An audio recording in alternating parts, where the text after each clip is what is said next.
That's some good stuff. And welcome to our first taped production meeting, going an hour. In effect, a show, I guess, the way it works, the way it's been working. Yeah, I got an email today from one of the casting hosts. They're looking again for virtual audiences for America's Funniest Videos. Oh, really? Yeah, if you want, it's the one I got was from Cara Casting, which is the company. I can forward it to you, but you know what?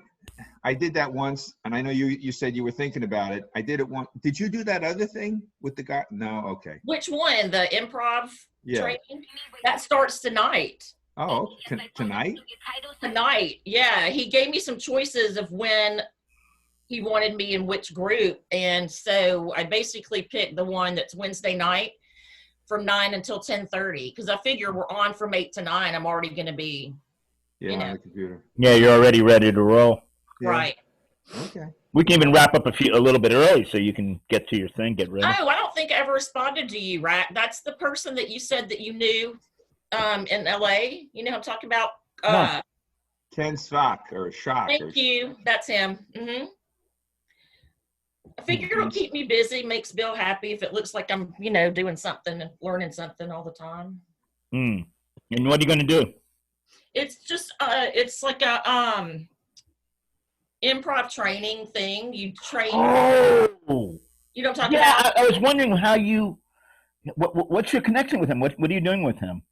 Just, I auditioned to do to join one of the virtual improv teams, and he trains you for 4 weeks, I think, and then you do a show, and then you train for 4 weeks, you do a show. You can quit whenever you want, so I figured I'd check it out, It's like a class, right? You pay him for it? Yep, it's $95 a month, which, I mean, considering what I pay at the Alliance for all of my acting classes there, holy cow, it's like a great deal. And it's what, an hour and a half? Yep.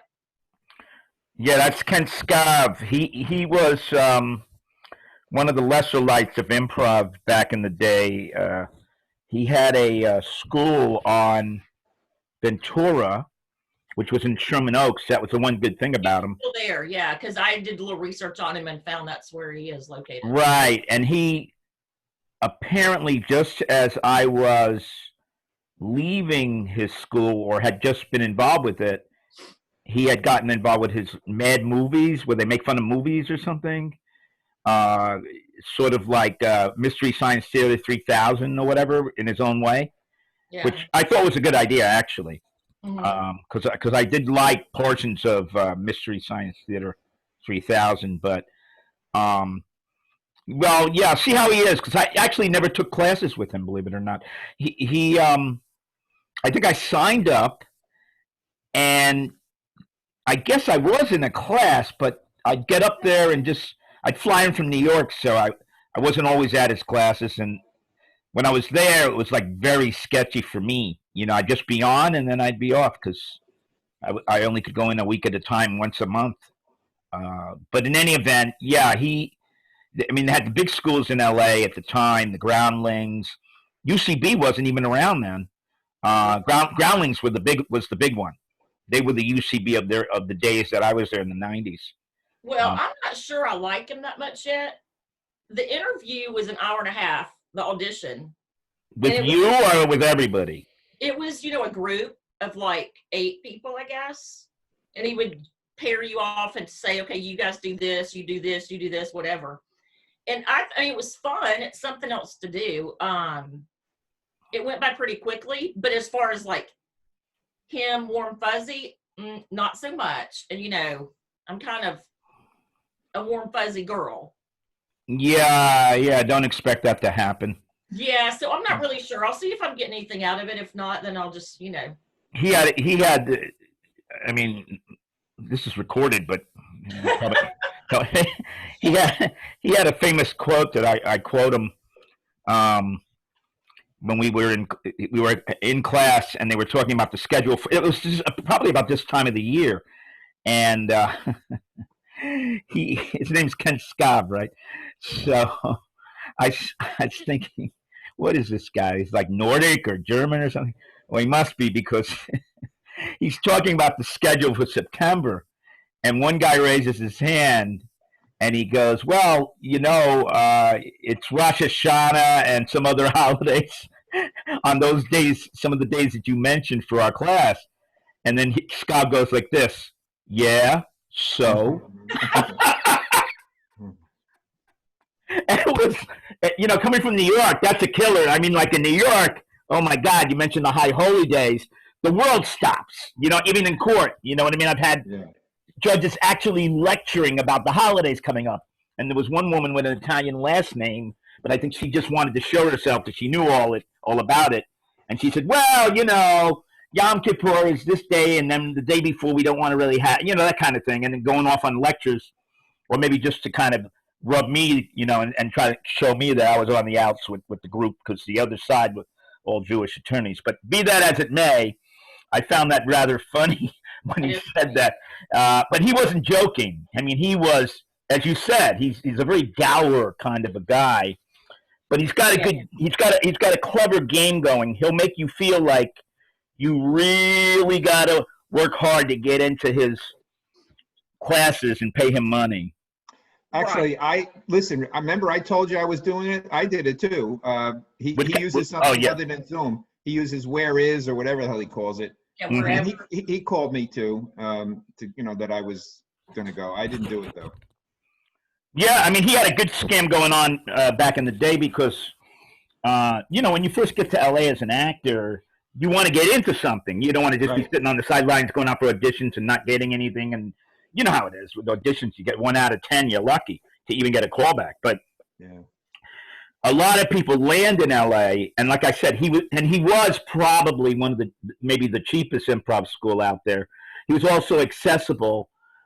He advertised in those days. He had something called Drama Log, which was a competitor to Backstage. Backstage eventually went national. So actually, Backstage wasn't even there when I first went out in the 90s, early 90s.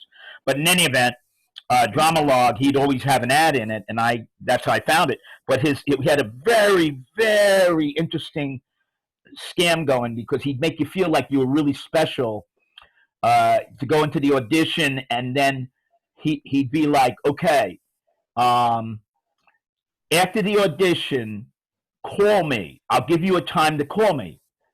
And my time was 6:30 in the morning. I literally had to set my alarm clock. And my girlfriend at the time said to me, what are you doing? Because we were both out. She was visiting from Texas, and I had flown out from New York. And I said, well, I auditioned for this improv group. I've got nothing else out here in LA. I'm here to put my feet down. So the guy told me to call at 6:30. She's like, what? And I'm thinking, yeah, what? But I did it. And it was hilarious, because I call him up, and he's like, yeah. Oh, what's your name? Oh, Alan. It's Dave's name. Oh, Alan Chan. Yeah. I'd like you to join the class. And 6:30 in the morning. Well, I guess it's harder for him a little bit doing it virtually with people that aren't there wanting to do something, because he doesn't tell you to call him. He definitely is like, I'll call you. Oh, is that right? Yeah. Well, I wouldn't be calling anybody at 6:30 in the morning. But I was thinking 6:30 for you would be 3:30 for him. So I don't know. But actually, I couldn't do anything on Sunday afternoons or Wednesday during this time, because Sunday afternoon was a time that he had. I was like, no, I can't do Sunday afternoon, man. I got my main gig. Right. Well, you know what? If he's cheaper like that, it's probably a good thing anyway. Like you can learn. Yeah, you can learn something from it. It's practice. Yeah, and I'd love to see something with improv working, because on our show we tried it wasn't working. You know what I mean? Well, but he does it, it's completely different as the host from what I did. He said to me, okay, he gave each person a thing. I was supposed to be a rare coin dealer. So, and that somebody else was a influencer, a social media influencer, and everybody had to, and then he would mute everybody and go, okay, it's your turn. And you would have to do like, a minute or two of some kind of improv related to that. The next person had to connect, Had to connect to that. Right. I was the travel agent. I was a rare coin dealer, and I happen to have this coin that's it looks like It looks like a silver dollar, but it's not. It's about this big. I got it Yeah. at West Point. I used to use it in football games before the game to do the coin toss. So I went and grabbed that, and I was showing him this coin, and I said, if you rub the, and I was doing a Russian thing. If you rub the coin, it gets bigger and bigger, like that. And so I was rubbing the coin and shit. And they go, well, what happens if it gets too big? I said, well, then it explodes and gets small. You got to start all over again, like shit like that. So, Oh my gosh, Lenny, we're so cute because I pulled out my big dollar bills and I was like, I could save you money on cruises. And I was like, that's hysterical. Yeah. Well, he Well, did. mine was a little bit of an innuendo to something else, because I get it now. rub Yeah. it explodes and start all over again. And you got to start all over again. You double entendre. He picked up on that too. It was funny. He knew what I was doing. So. Yeah. Well, you know what? That guy, I must say one thing for him. He recognizes talent because when I called that morning, and by the way, I had already directed my own improv group, but it was kind of an F troupe in New York. That was my thing. Right. I'd pick people that were like totally raw, and no other improv group at the time would choose them unless they were paying, and they weren't paying me. It was a group, and I had practiced. I'd done stand up, so I auditioned for him at that audition I was telling you about. Not at 6:30 in the morning, by the way. That audition was normal time, like 7, 8 o'clock at night. But when I called him that morning, he did say something to me that I thought was accurate. He said, "Oh, Alan Chan, yeah, you're very funny, very funny." And I was thinking, yeah, I am. Because at the Oh audition, my gosh, you're so cute. You're so sexy. You're so southern. yeah. I did not say that at all. But at the audition, actually, I got some pretty good laughs by just doing my own improv rules, if you will. Having had some training, but then also just being me, being funny. I really love improv.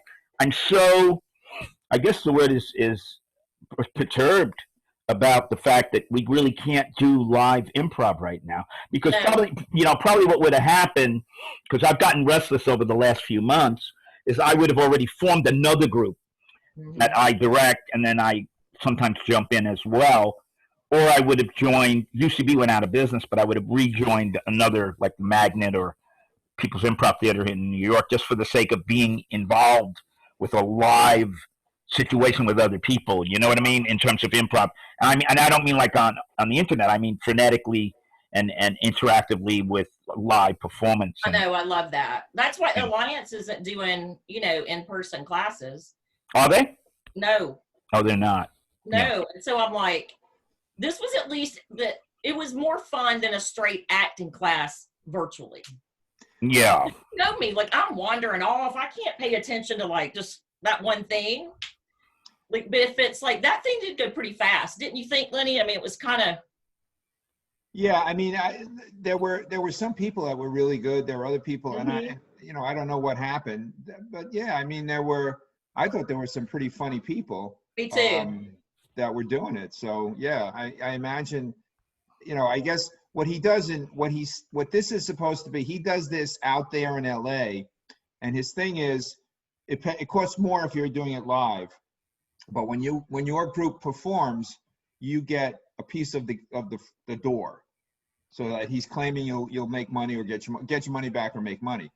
I don't know how he's going to accomplish that online. Yeah, I think that's what he talked about the other day, and I don't know either. I made a few notes, and then I was like, it's $95. I mean, my God. I mean, I don't know if he's going to get it. I mean, it's like, I mean, I don't know if, I think I told you guys, there's a website, not a website. It's, well, he has a website, but he's a YouTube guy. He's got 2 million viewers on YouTube. Mm-hmm. I assume that means that they make money somehow. The name of his YouTube channel is, and it's all one with no spaces, Fun for Lewis, because his name is Lewis Cole, I think. And a couple months ago, there was a thing, I'm backstage, and they had some questions about, they wanted old people to answer these questions and give perspective. So I made like a 10-minute video of answering the questions. And they liked some of the stuff I used. So, I mean, I even got paid a little bit for it, but if you go on his YouTube channel, to this, and he's got so much shit. I mean, this guy's got years worth of shit on the YouTube channel. You can't imagine how much stuff he's got. Yeah. But his latest one was different old people like me, and I was on it. There was about 4 or 5 quotes from me, on video answering. He would set it up, and then you would see these, different people, how they answered it, and I was like in 4 or 5 of them with shit that I said. Yeah, it was pretty cool. I mean, I don't know who's he does have a lot of people watching his YouTube channel, though, so I don't know, maybe people saw it, maybe they didn't. I don't know. I should probably put it on my YouTube channel. So yeah, for sure. But nobody looks at my. You can share it into Facebook and stuff. Oh yeah, I guess I could. I have to figure out. Yeah, I guess I could. I mean, it's his. It's not mine though. He owns it. I don't own the. Yeah, I'm sure he's not gonna mind if he gets some, extra PR. Yeah, I guess. I mean, I guess Emma's not coming, right? I texted her. Okay, as long as we invited her, that's cool. It's like Joel. I invited him. If he can make it, he makes it. If he doesn't, he doesn't. That's an interesting idea, though. I mean, people just. It's kind of like what we went to so far testing it, where everyone gets to say their piece for 5 minutes and right.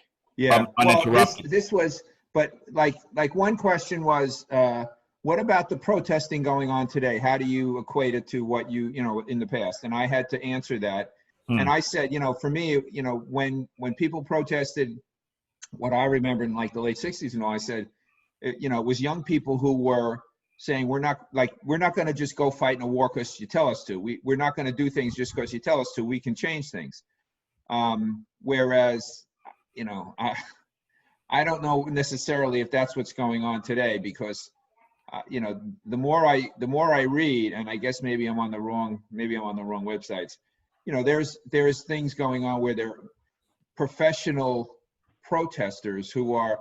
I saw a picture of 2 like Gigundo BLM buses that go around, that transport people around the country, I guess, to go to protest, or people who have, the protesters have earpieces in, to be able to communicate and shit. So, the more I see it, the more I'm going, this is not like it was in the '60s for sure. This is a bunch of kids doing crazy shit, but it wasn't organized like it is now. This is funded and organized and much different. But anyway, it was funny. I saw a video of I think it was from Wisconsin. Some dickhead threw a Molotov cocktail. Yeah, I saw that. And his pants got on fire. Yeah, he caught on fire. Yeah. Yeah, and he's running in the street. Well, somebody put the music to Footloose to it. It's so fucking funny because it's perfect for Footloose. He's trying to put the freaking thing out and he's dancing around, and it's like, it's just amazing that it was so good for Footloose. And but it's really. And I mentioned that a long time ago when we had too many people. Like if we did like a clip, and then we commented on it. Yeah. That gets a lot of. I think those things get a lot of traction. Like there's a. Now this is a network. It's called OAN. It's some network. It's OAN, and it's a young blonde girl who does, like, I guess every night does commentary. And the latest one I saw, it was a video of Kamala Harris coming out of a meeting with those asshole Blake family, and she was, they're so good, they're so wonderful, and I was so proud of them and all this other bullshit. And you can hear her saying shit like this. And the commentator was going, wait a minute. This guy digitally raped a 14-year-old, allegedly. Then he went back to the house. He stole a woman's keys. He took the kids. He risked the cops. And she's making him sound like he's one. Great. And now, I don't know if you know this, his father is out there now. His father's getting traction. His father is a follower of Louis Farrakhan. Mm-hmm. He has posted more anti-Semitic shit online than you could imagine. So, and she's complimenting these people like they're the greatest thing in the world. It's so fucking sick. I mean, you just look at it and go, what, are you kidding me? They're not good people.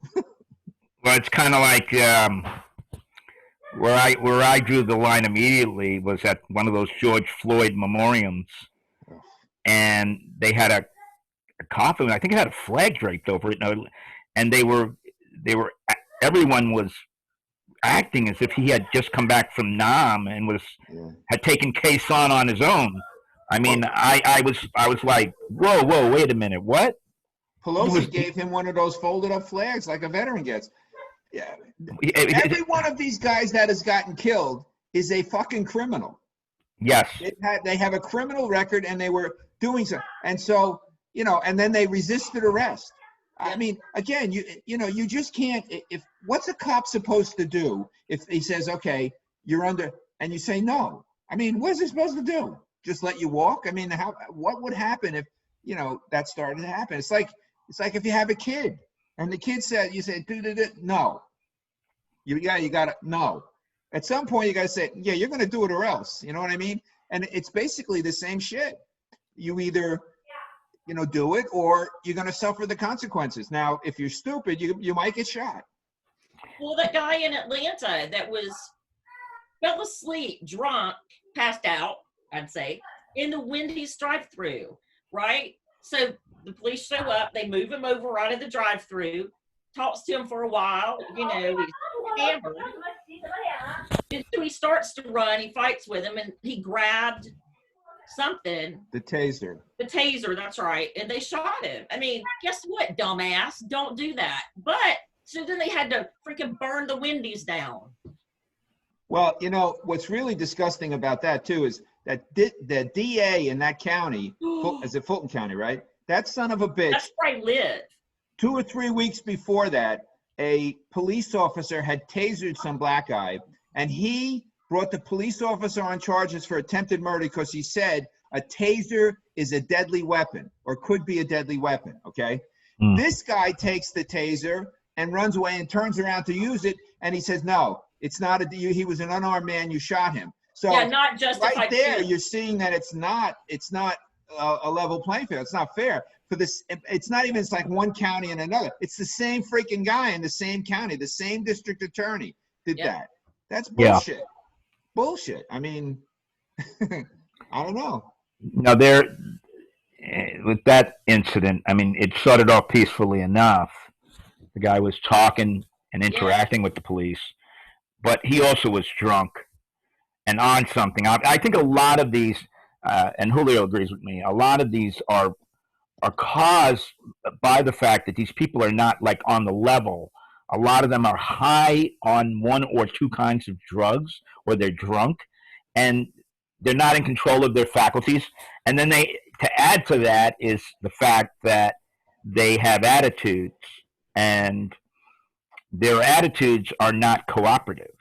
Right. Their attitude is, why are you doing that to me?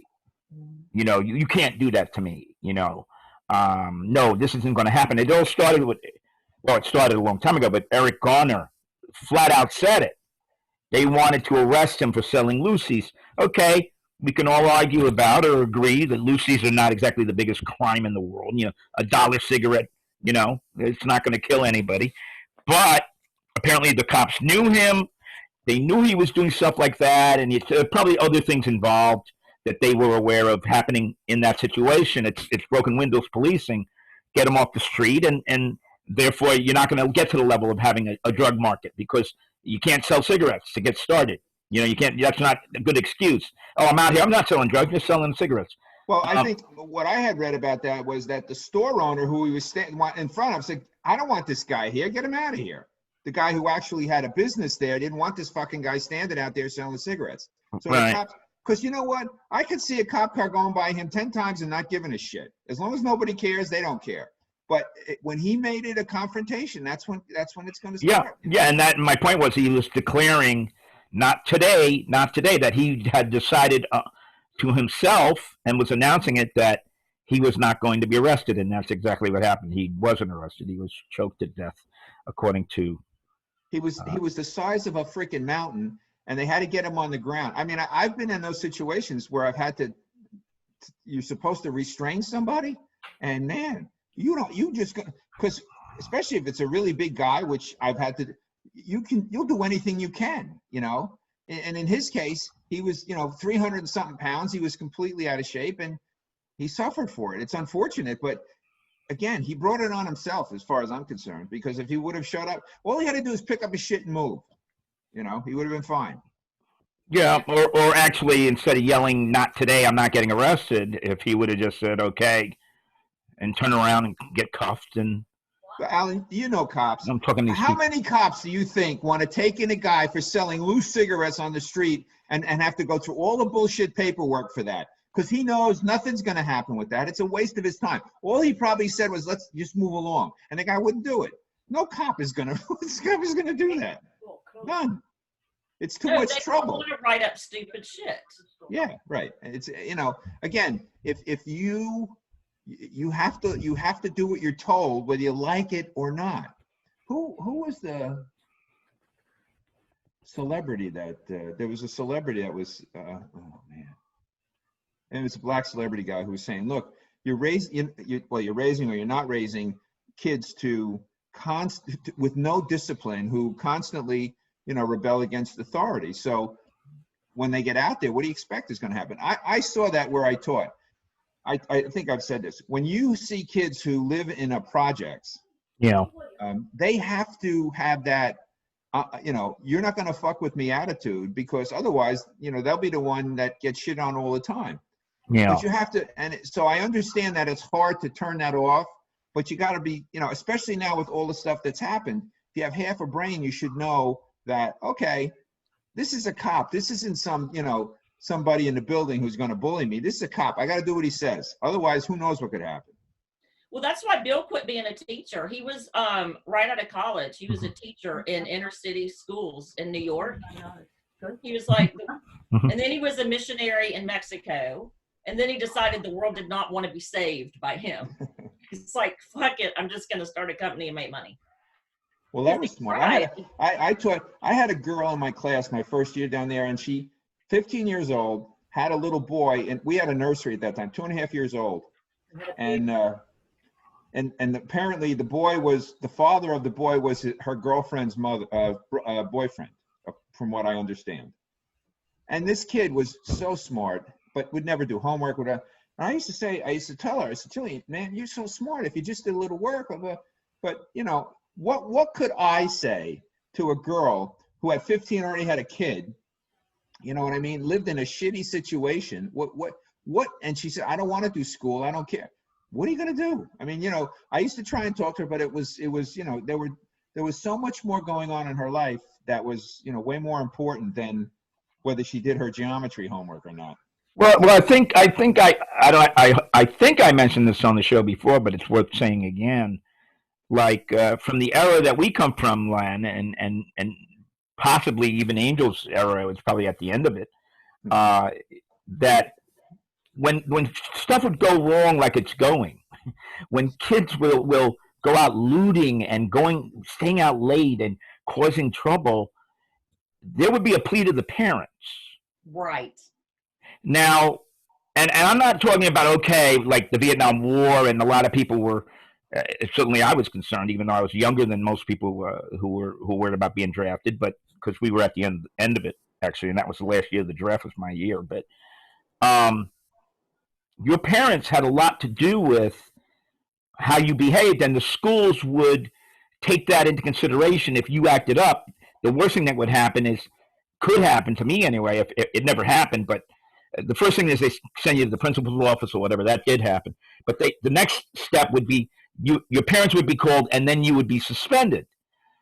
But now, like, I saw the people that were out there looting most recently in Manhattan, and they were teenagers. They were a lot of them were children, like 13, 14, 15. There was no plea by politicians or anyone, religious leaders or anyone, to say, parents, grab a hold of your kids. Don't let them out after 8 o'clock. Make sure you know where because it's gone so far the other way that the parents were out of control. So now these children are out of control, and everyone's recognizing, hey, if parents don't have any control, it's hopeless. Am I right or wrong? You're also making a comment. You're saying parents, plural. Mm-mm. That's true. One thing that needs to stop is a woman having 3 kids with 3 different guys, you know, who can't afford any one of those 3. There's a Mm. lot of that, and I know that sounds racist. I'm sorry, I don't mean it to be, but it's the truth. Lenny, The I fucking have this truth. You idea. can't be having kids with 3 different guys, you know, blah, blah, blah, and have no way to take care of them, raise them, and blah. Oh, well, you can't do that. You know, like, and for what it's worth, I mean, I know you were probably raised in a certain environment, but if, you know, I saying this to somebody the other day, there are plenty of things that my parents did that I recognize as not the best thing in the world. Not that they didn't care and take care of me. I don't mean it like that. But things they believed in, the way they did things, and those kinds of things can, you know, play on your mind because you grow up in that and you have to get to a certain point where you realize, okay, I don't want to do that because I think it doesn't work. Like my mother, we had one of those little tiny pools in the backyard. If you went in the pool and got wet, took your bathing suit off, hung it up, if you put it, you couldn't put it back on if it was wet because she said you'd get pneumonia. And I'd be like, but I'm going to jump in the pool. Nope, you can't. And I mean, I know that now as an adult, I mean, even then I knew that was fucked up, but now I know for sure. So, you know, you have to recognize that, okay, your parents might have done some shit that messed up your head, but if you're old enough to realize that, then fix it. I mean, that's the bottom line. So here's the deal. Stop fathering kids by 6 different women because that ain't right. And you can't possibly expect that you're going to have a good shot at raising a responsible adult if you do that. And stop having children when you can't afford one of them and you have no way to support yourself. Just stop. Lenny, I've been having this idea for like 20 years, and I could never be a politician because as soon as this came out of my mouth, I would be like lynched because I truly do believe, and it's not to be a bitch about it. It's not to be racist. I don't care if you're white, black, Mexican. I don't care what you are.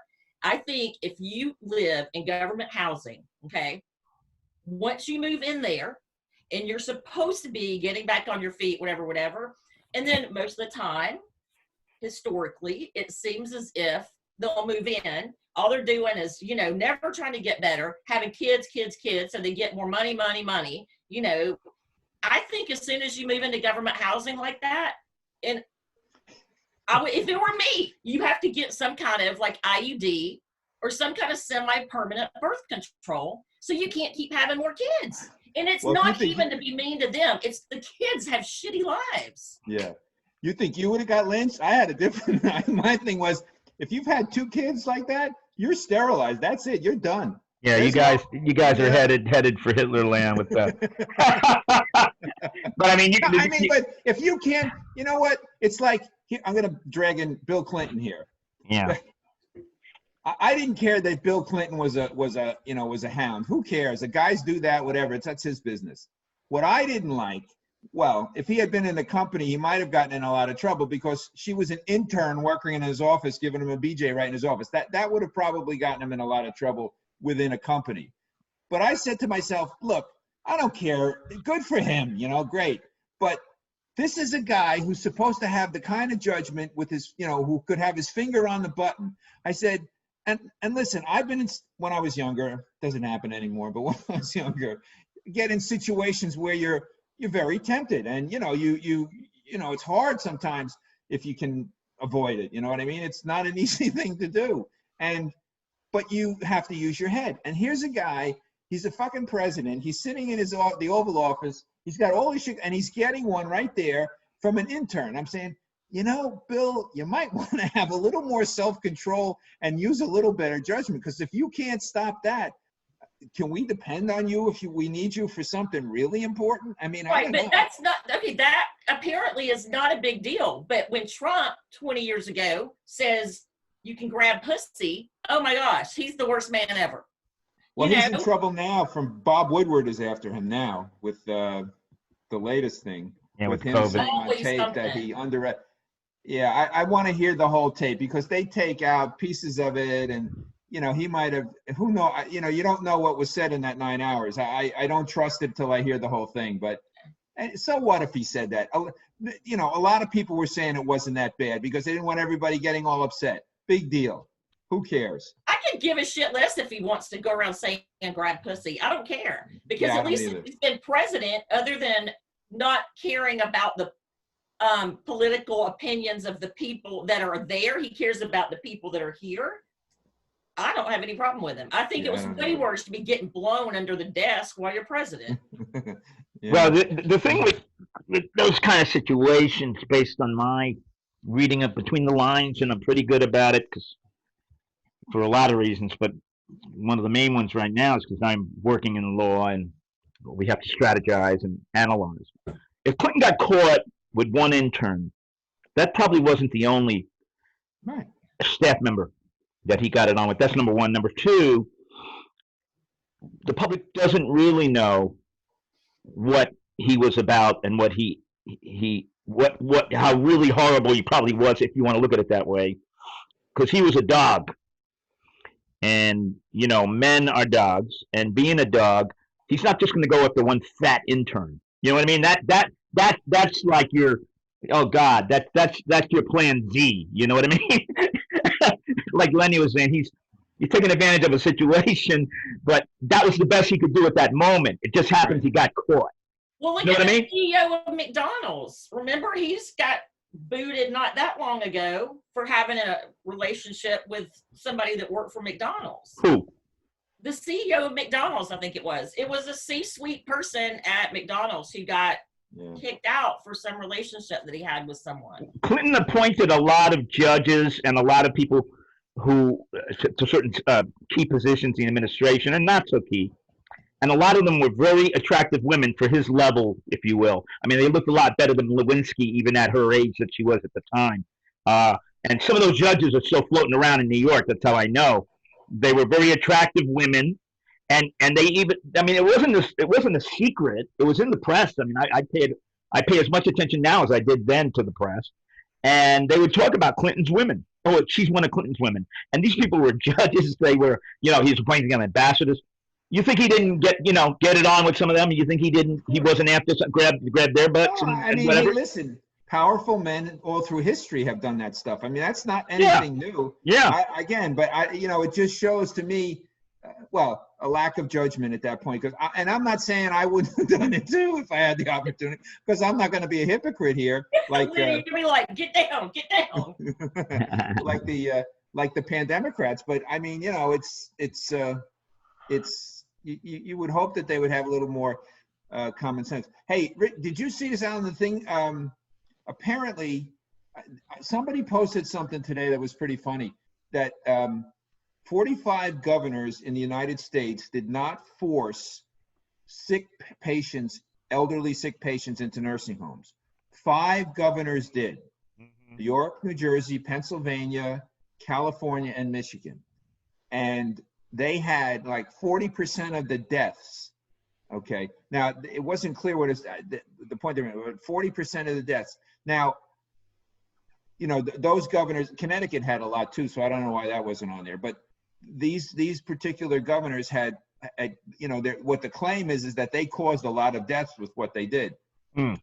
But New York State's Department of Health has a funky way of doing reporting. Like if you were in a nursing home and you had COVID and they said, oh, they got COVID, they sent them to the hospital and they died, they didn't count that the person died from COVID in the nursing home. So their Right. numbers are all messed up. And now they're trying to get valid numbers. Cuomo's saying, nah, we didn't have that. But they won't produce the results until after the election, which is kind of funny. Here's another thing in New Jersey. In New Jersey, right now, if you go to motor vehicle, there's lines people are camping out at 4 a.m. to get online because it's so bad, right? And the New Jersey legislature passed 2 bills that would eliminate and alleviate the problem.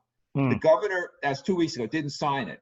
However, what he did sign on the very first second it got on his desk was that in New Jersey, you cannot go to an in-person polling place.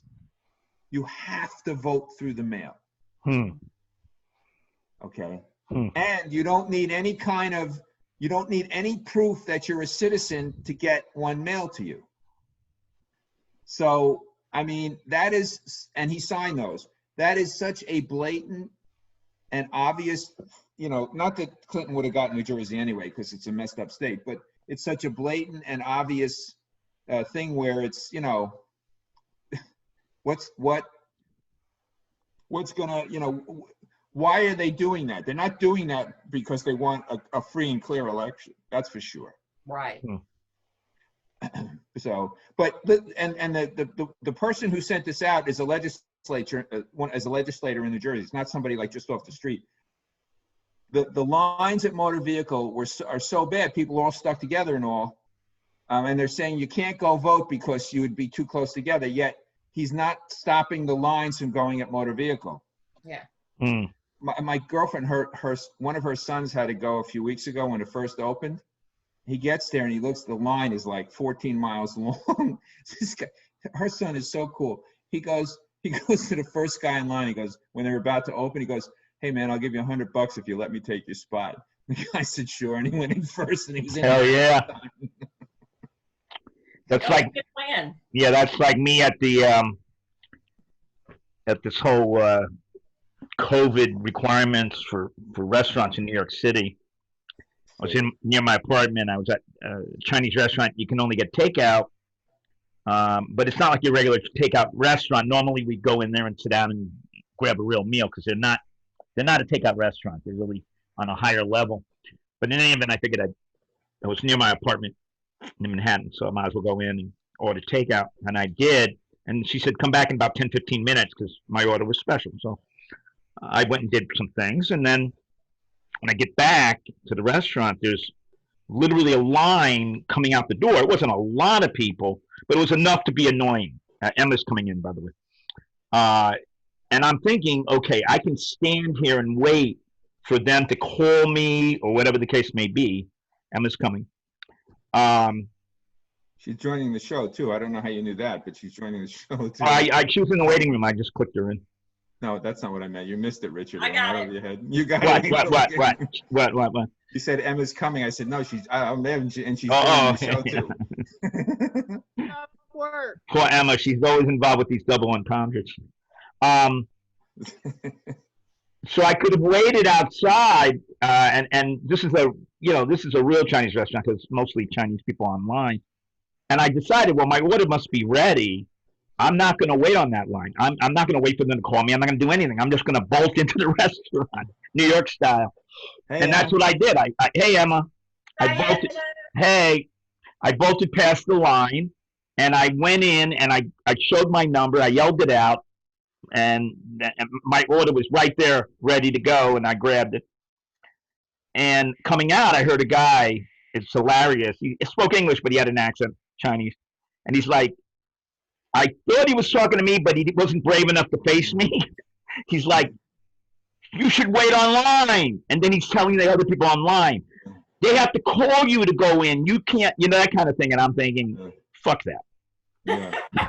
Well, did I ever tell you the story of her son finding a Playboy, or not? It was even worse than it was one of like Screw magazines in the woods. Who? My girlfriend, her son, when he was like second grade. Uh-huh. He and this other kid found like a magazine with all kinds of pornography in it. Yeah. And the kid was like, "Oh, wow, we can take it into school." And he goes, "And we could sell it to somebody." He goes, "Nah, you know what we'll do?" This you got to say. He's like first or second grade. He goes, "No, we'll just," well, what happened was she gets a call. The principal wants her to come in. So the principal comes into school, and now they got her son's backpack. And he takes the backpack and turns it over, and all these dollar bills fall out. What he recognized, he said, "We could sell each page for like $1." So he and the kid were selling page by page for $1. Oh, that's funny. But he was, he's a little kid. He recognized that he had a real opportunity to make money. He still makes good money. I mean, he does pools Ray got and in stuff. trouble for something like that, but not with a magazine. Well, she was mortified and everything else, and her husband at the time, when they came out of the principal's office, he goes, "Nah, we're never going to have to worry about this kid." And I hope he's doing well now, right? Oh yeah, he's doing real well. They have a pool business. He renovates pool. He's doing real well. His wife's well, I should be careful. Yeah. I can't say that because Getting broadcast. Yeah, and not that they would, but I don't want to. Who knows? Oh, by the way, Emma, tonight's meeting is being taped. Yeah, you're on. You're being taped. You're on candid camera.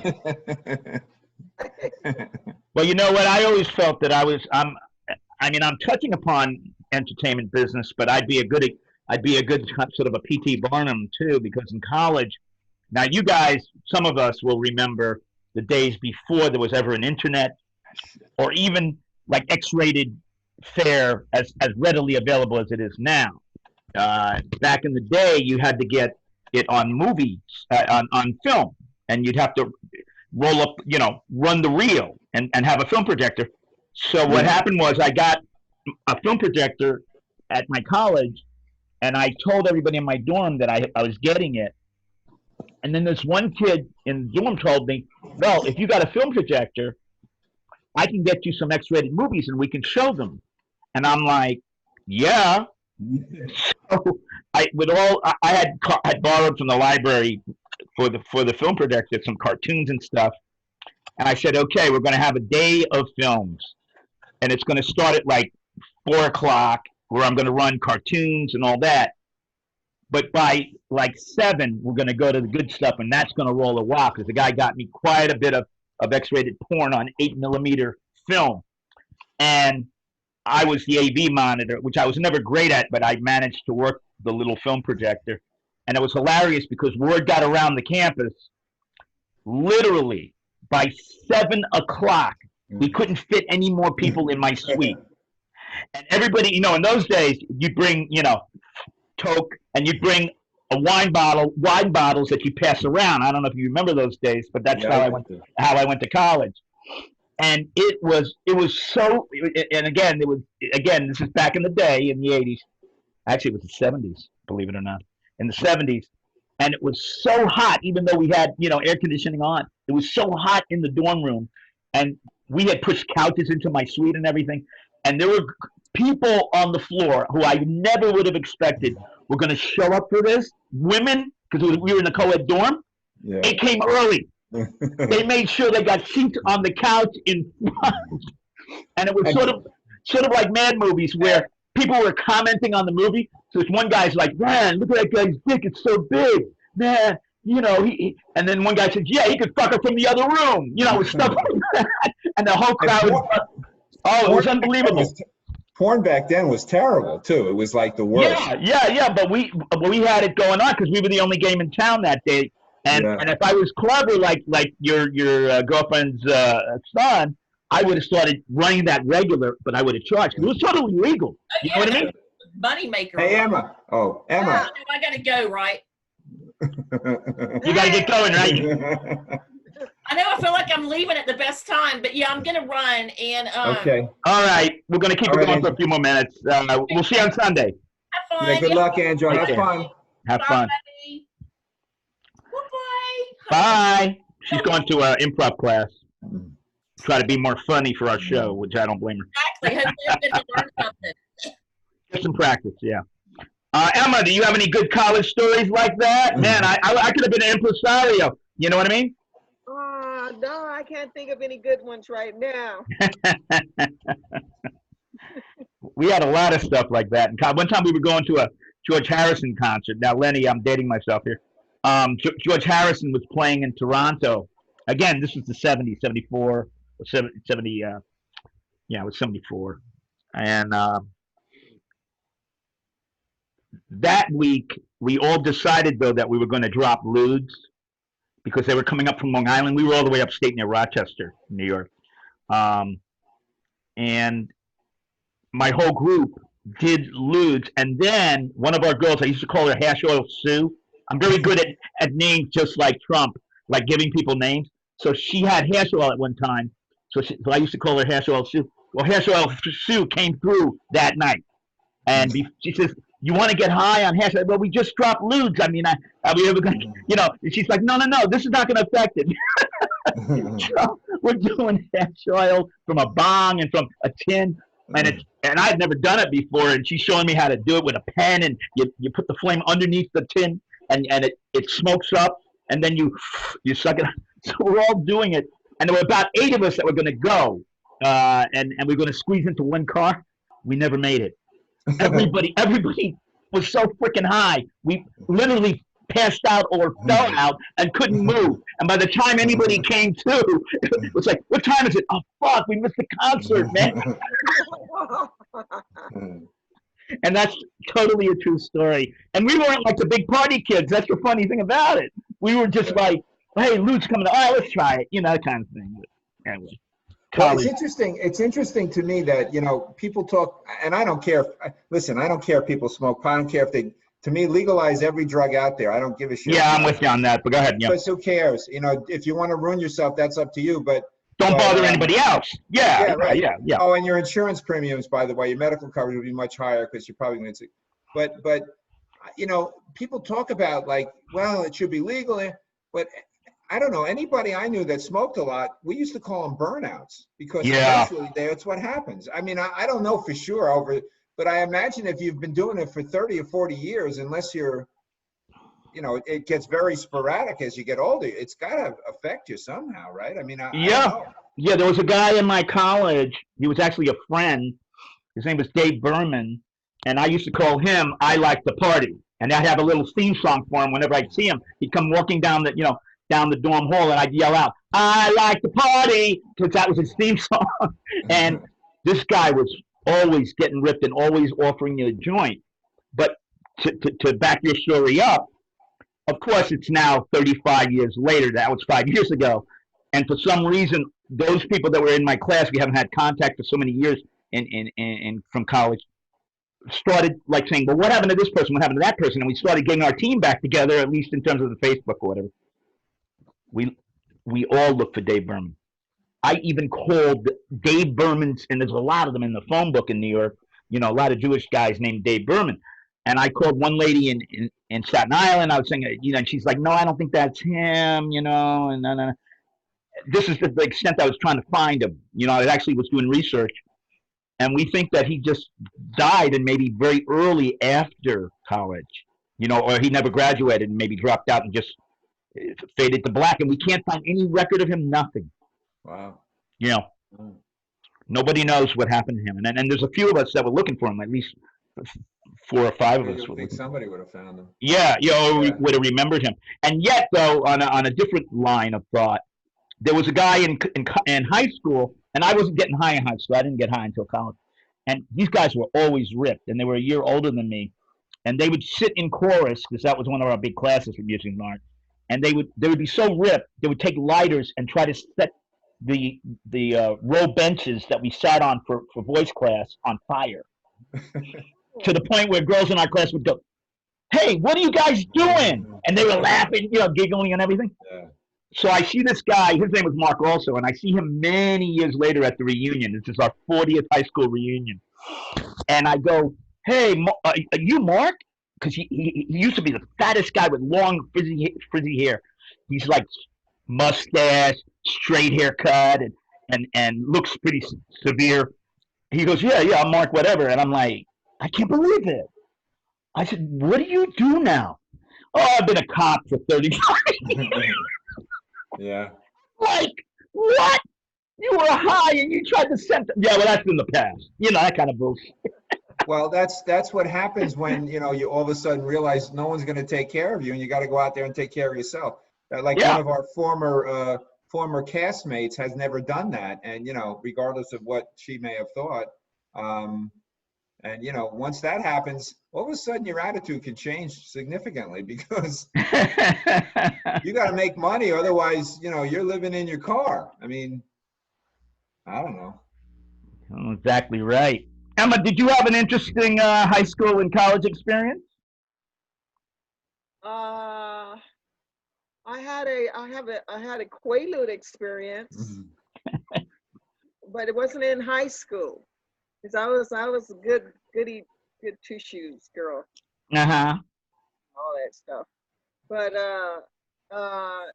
when I was in my early 20s, I was singing with this band, and I got a little tired of it because the guy kept wanting to see my feet. Mm. So I said, I wasn't going to show him my feet. This guy had a foot fetish. Uh-huh. But an offer came along from a guy named Sylvester. this disco queen out here. Mm. And wanted me to join his group because 2 Tons of Fun was leaving, the 2 big girls to sing backup. Yep. He asked me if I would join his group. Mm. So I joined his group, but I wasn't singing like real hard and all that when I first joined. So when we got to Hawaii, he said, I want you to sing. You sing from your gut. And he's a drag queen. And so I said, okay, but you know, you're the leader of the group. So anyway, I sang the best I could, and that was for the first set at the Empress Ballroom in Hawaii. Mm. So I got a standing ovation. One song I sang lead on, I got a standing ovation. So Sylvester decided to kind of calm me down for the next show. So he had his lover to present me with a Quaalude. Ah. His lover, Casey, said, no, I'm not going to give you the whole thing, Emma, but Sylvester wants you to take this so it kind of settle you down a little bit. And I'm like, well, okay. So I'm just going to give you half. So he gives me half. Boy, I was so good. The next show, he fired me. The Quaalude just loosened me up, man. I was working that gown and singing. You know what? I've heard of Sylvester. I think I remember that name and that act. He had a hit or two, right? I was with him for 5 weeks. That's Wow. how long it lasted. Wow. Day parade in LA and did a lot of gigs. I was making about $550 a week. Nice. He had a number of hits, right? Yeah. Yeah, because I remember that name. Disco heat, dance. I remember that. But that's interesting, though. I mean, it's amazing that you're in the music industry and you don't have like stories upon stories. Oh, I got stories upon stories. It's a question of whether she wants those stories upon stories recorded and out there for everybody to hear. I guess she's saving it for the book. This is being recorded. Oh no. Yeah, we're on this is a pre-production show. It's amazing. Yeah, I mean, I'm like a babe. I mean, I was never on hard drugs or anything like that. I yelped one time, and literally when I was buying my stuff, like it was a pound of marijuana from my financial aid money in college. First of all, I thought the guy was a narc trying to bust me, the guy I was buying from, which is really funny because he was a light-skinned black guy with a big afro, and I'm thinking he's a narc. He's just setting me up, but I got to take the chance because I want to make money on my financial aid money. And I was nervous enough. Then I give him the money. He gives me the stuff, and I check it out. I say, okay. Now I'm carrying it in like a briefcase back to campus because he lived off campus. And literally, I could hear music in my head. Dum, dum, dum, dum, dum, you know, as I'm walking like paranoid. I get back to my dorm. Now I'm a little more confident. I'm like, I know how I'm going to deal. I know I'm going to deal. I'm only going to deal to people I know, so they can't get in trouble.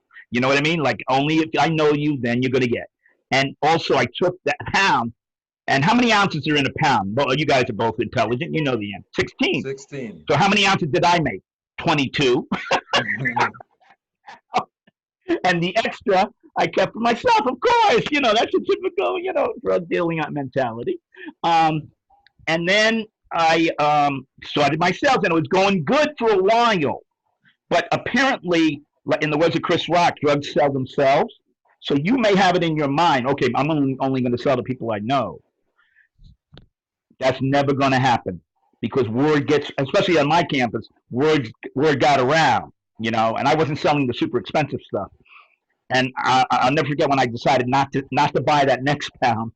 I was sleeping, and the phone rang. It was 3 a.m. It's college, but still, that's early in the morning. And I answered it, and it was a girl. And she goes, Richard, my real name, Richard. And I go, yes. And she goes, hi, this is Beth from McFarland. And that's the name of the dorm. And I'm like, I don't know a Beth from McFarland.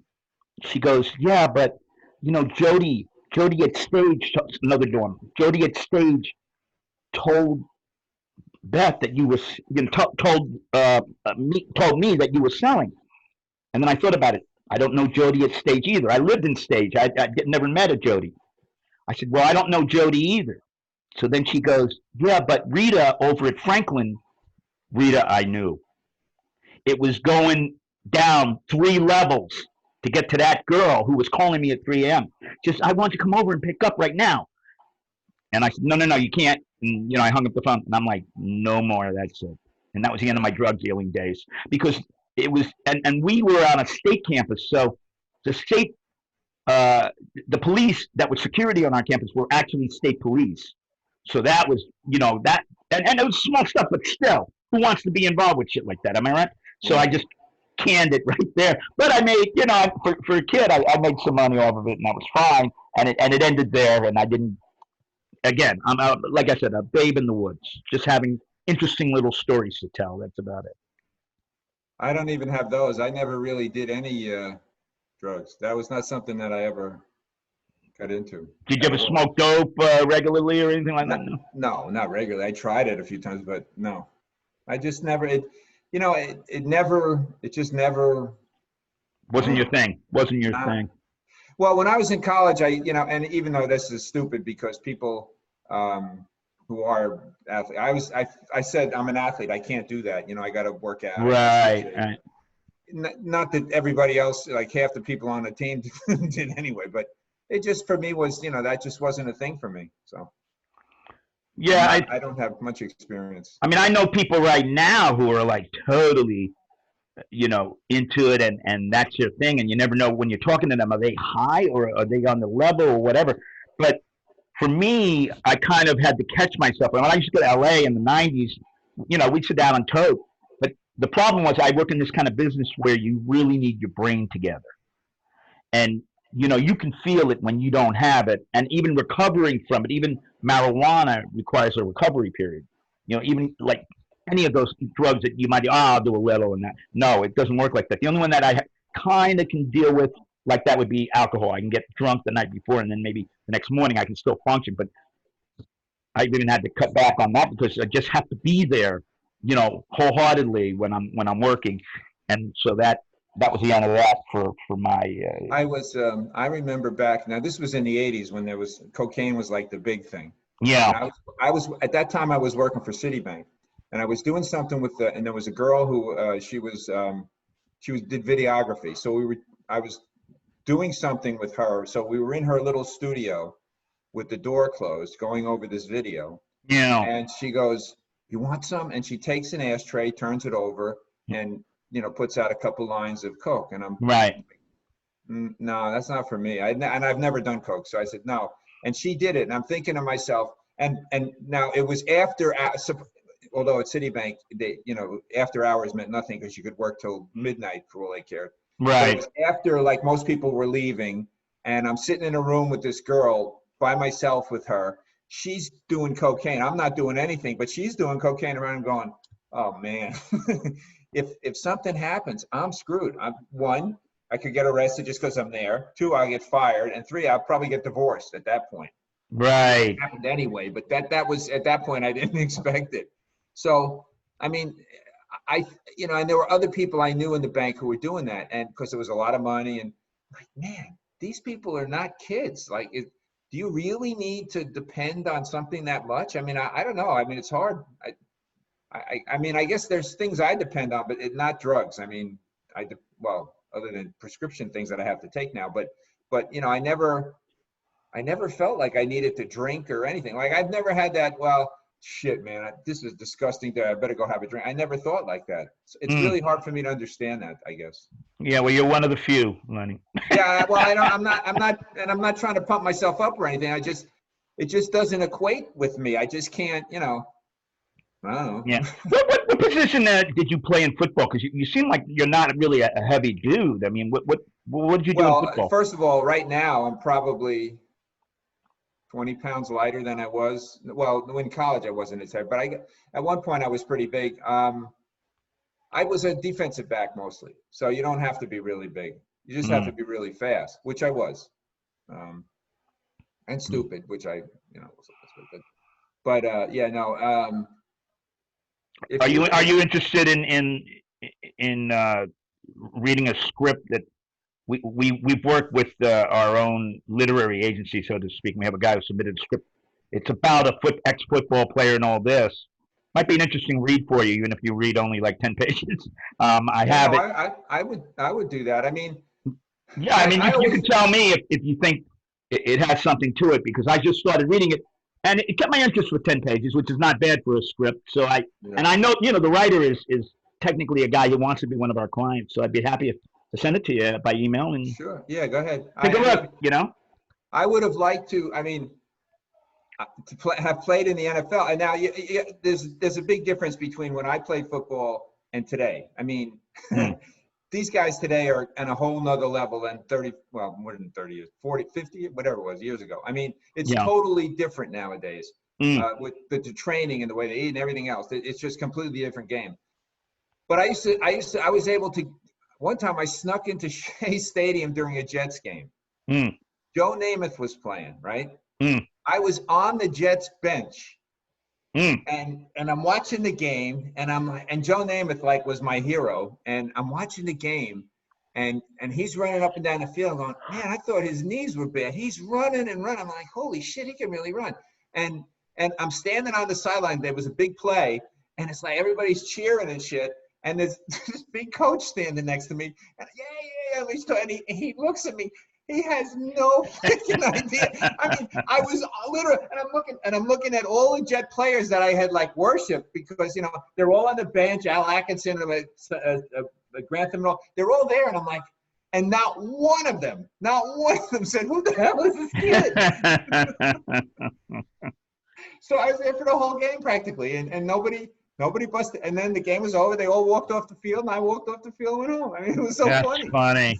That's funny. I wish that we had phones like we have now, because I would have had like the greatest pictures, the greatest videos, you know what I mean, of what went on. But I have no proof of, unless maybe there was a sideline camera back at Shea Stadium back then catching me on the sideline. I don't know. Yeah, the world's a lot different now. It would be very hard to sneak in anywhere Oh yeah, no, at this forget it. time. Even though we're all wearing masks and everything, but now security is quite different. No, and there aren't any, I mean, they're not even letting people see the Open in person, so there's nothing to sneak into anyway. What about Novak getting kicked out? That's so funny. Yeah, that was funny. That was funny. Yeah. But they warned him. I mean, I read an article where they said that he's had a number of things like that, where he's hit balls in the stand and just missed a fan, and then the other player tells him, "Hey, listen, when you do that, it's dangerous, because you could hit fans and whatnot." This Emma, she's not going to get. Emma's putting a mask on. She's not going to get COVID in this short bit that she's doing with us right now. That's a nice mask, Emma. Thanks. Are you ready for Sunday? You're going to have. You want to have your 5 minutes. You want to have. Yeah, that looks exactly like your mouth.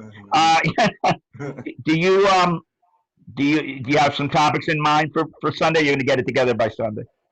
Emma, you should tell us. You should have a couple stories about your career and your singing, because, I mean, I don't have anything like that, and that would be kind of a nice offset to some of the political or whatever bullshit I say. You know what I mean? That would be interesting, I think. So if you could come up with a couple of those that, like you told us tonight, that would be cool. Yeah, especially. I mean, you must have you've done backup singing. You probably sang for a few celebrities, not just Sylvester. I sang for Ashford and Simpson. Oh shoot! Oh, wow. Yeah. Mm-hmm. Sweet Honey in the Rock. Mm-hmm. Taj Mahal. Whoa. I did a duet on a CD with Taj Mahal called Everyday People. Wow. Whoa. That's good. That's real good. Those are pretty cool. Like, I mean, you to hear about some back things that happen. Okay. Yeah, they have a movie out right now on Netflix. I was just reading an article that said the 15 movies that you should see on Netflix this month before they go off of Netflix. And one of them is called something like 22 Feet from Fame. I saw that. Yeah, it's a great movie. Lisa Fisher. Huh? I just did a gig with Lisa Fisher. Wow. Maybe 6 months ago. No, it was more than 6 months ago. Maybe it was in November. We sang "Oh Happy Day" together. Was she the one who did on Gimme Shelter? She did the female part on Gimme Shelter. Is that her? Yeah, Oh, she's classic. yeah. And that's a great movie. It's all That's about awesome. Lenny. If you don't know the movie, it's about backup singers and how they get involved with bands and stuff. And there's been a few movies like that. There was another one about guitar players and people that do roadie and studio work for famous bands. And one guy, classic Ryan, he's painting a house, and it turns out he finds out that he's painting a house for a guy. He had been on the tour with the guy touring major cities. You know, it's like a big band like Metallica or something. And he says, the guy comes home and sees him painting the house, and he goes, "Wait a minute, aren't weren't you on tour with us with our band?" He goes, "Yeah, man, I was on that whole tour you did, Europe and Tokyo and so forth and Asia and all that." And he goes, "Yeah, man, how you doing?" And he's got a paintbrush in the end. He goes, "Well, I'm painting your house, man. How do you think I'm doing?" Hey, have you either of you ever heard of a singer named Shirley Stringham? No. Shirley Stringham. I used to work in this club, and the guy who was the guy, there was a guy named Super Greaser, and he would dress up like in the 50s, and he would play oldies, right? And Yeah. in between, when he took a break, he had a guy playing like disco music. And Shirley Stringham had, we used to always ask him for this song because it was in the middle of the disco era. It was called "I Hate It Till I Ate It." That was the name of the song. And it was, if you remember Donna Summer's like songs with a lot of moaning and groaning, it was kind of like that, right? But I thought, like you listen to this song and you think, well, it's, somebody's like Donna Summer, right? So I get a call. Now this is going way back in the 70s. I get a call to come to New York to a club because they were looking for guys at the time. They wanted them to be like behind this singer with like their shirts off and shit, dancing around, while she sang her songs. I said, okay, cool. Who is it? And they said, well, it's Shirley Stringham. And so I said, oh, cool. I went there, and Shirley Stringham was from Canada. She was blonde, blue-eyed, and I was like, I was not what I was expecting, because I thought she had such a soul sound to her voice. But you can look her up. I mean, there is somebody who, I mean, I think I Googled her and I found her, that she was, that they have a record of her. But that song was so fun. I Hate It Till I Ate It. And it was just moaning, and then she would say that, and stuff like that.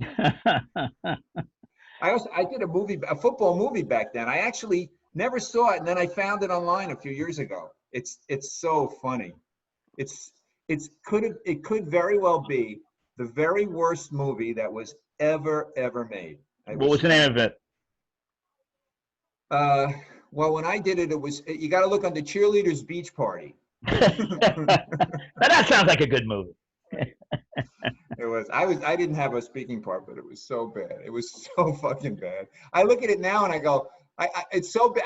I can't even follow some of the stupid shit that was going on. I was there for some of it. You know what I mean? But oh, that's funny. Well, I believe me, I've been in my share of bad movies as an extra, and I've made a few myself. But some of them are like by the guy who did The Toxic Avenger. oh. And I won't belabor it now, but maybe on Sunday we can go more. And that's an interesting point, like how we all were in bad movies or whatever. That would be a good topic. But basically, the way he does it, it's like the chaos theory of filmmaking. And he likes to mix the same elements in every movie, which is topless girls and a bunch of crazy vampires and fake blood and all this. So apparently I was in a scene, and I have the movie actually. I was in a scene where we filmed in a club, and literally there were topless women everywhere you turned, but some of them had fake blood on them, and some of them had like fangs that he gave them plastic fangs, and it was just so silly and stupid. But then, he told me, okay, when she comes over, leer at her breasts and do this and that, and I'm like, yes, I will. And it was total chaos. I don't know how he thought of it as filmmaking, but he does, and he actually has a following. It's like a cult following because he had that one movie, Toxic Avenger. But anyway, let's talk about stuff like that on Sunday too. We don't have to always just talk about politics. I have a copy of the movie now, and I actually there was also bear breast, but I also have we had a huge food fight, and I have just before it starts, there's it's like a big shot of me getting fed a grape by somebody. I don't remember who was feeding me. I have to go back and look because it was so bad. But then again, I've been in movies that actually had some commercial success and had big stars, Sandra Bullock and Hugh Grant. Yeah, wow. And you know, my ex-wife even would time the scene for where you can flat out see me, because they're at a hot dog stand by Rockefeller Center, and she counted off from the beginning of the scene. She goes, I'm at 13, so she goes 20, 19, 18, 17, 16, 15, like that, counts down to 13. And wouldn't you know it, there I am walking right towards the camera. Of course, who decided to place himself like that? Make sure I did that. And she got a kick out of it. And then I would do things like on the Cosby Show as an extra. I would watch, they had a party scene, and I'm like, God, I'm going to get lost in this scene. So instead of staying on the set during one rehearsal, I went up into where the studio audience sits, but they weren't called yet because we were rehearsing. And I watched where the camera was moving. So then when I went back on the set, I made sure I stood right where the camera was going to move and hit me. But it was right in front of Malcolm Jamal Warner, who played Bill Cosby's son on the show. Yeah. I wasn't there before, and they had rehearsed it already. So I'm standing there, and I'm like, yeah, the camera's coming to me. And here comes Malcolm Jamal Warner right at me. And he literally had to add a line for me. If you watch the show, you'll see it. I may get that clip. He had to add a line because I wasn't there before. So he's walking, he goes, yeah, right this. Oh, excuse me, guy. It's in the show because of me. And they take twice, and every time you have to say that same line. Oh, that's funny. But anyway, yeah, that's some of the stuff that, extras. You gotta get, what do you do extra work for if not try to get yourself on camp, have some fun. All right, well, why don't we wrap up here? Thanks a lot, guys. This is going to be on our website, and it's a pre-production meeting. And then this Sunday, let's see what we fire up. But I think we got something good out of it that we can talk about our show business experience and some bad movies that we are all involved with. And Emma can talk. Well, I mean, I wonder I see if I can get some clips. That could be funny too. If we could get some clips to put in, that might be a goof too. That would be fun. Yeah, I can show my clip of a movie I made. Yeah, and Emma, if you have clips of you singing, that would be cool too. Yeah. Yeah, it doesn't have to be the whole song. It should just be a clip. Just, a bona fide star. Or maybe we can play some of her album, because your album, you wrote it, right? You wrote the music on it? Yeah, I have yeah. Well, do you know how to make an audio clip? Like if you, you can make an audio clip. You can if you play it and make an audio like with the recorder, either on your computer or with your phone. We could you'd have a file that could be played, right? I mean, she's got it. She's got it. I just recorded this. I've sold 8 CDs so far. Oh, cool. Beautiful. See right now it's yours to claim. Now don't see yourself into hopelessness. Were you eating a banana when you were doing this? Hey, Richard, did you see what I showed her before? No. Wait a minute. Let me see what that is. Wait. Oh, yeah. A bunch of bananas, of course. We'll keep her busy for the whole show. Yeah, we got to play some of Emma's music on the show, too. That's a good idea. Yeah. That's a really good idea. All right, guys. We'll see you Sunday. See you Sunday. Right. Thanks for coming. Bye-bye. Bye. Bye.